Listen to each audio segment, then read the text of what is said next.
Engin Nurapış'ın көп yıllık sizinle birge işlep yaşam devresinde kırkken hizmeti için bizden Devlet Sovyeti Reisi Farid Hayrullah Muhammad için ana özünün resmi rəvişdə rəhmətini bildirge degen farman çıkardı. Şimdi ben etkenimşe sizin olduğunuzda dostumuzga, hizmetdaşımızga, şimdi Engin Nurapış bilen benim özümün şahsi münasebetlerimden de aşıklık. Her daim aralaşıp yakın dostlar olup işler yaşayırız.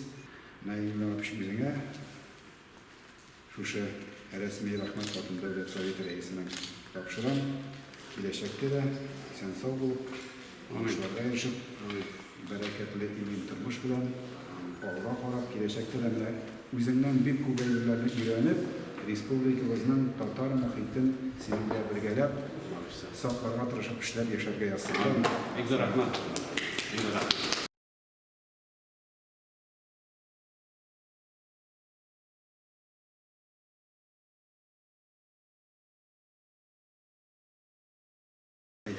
Tutup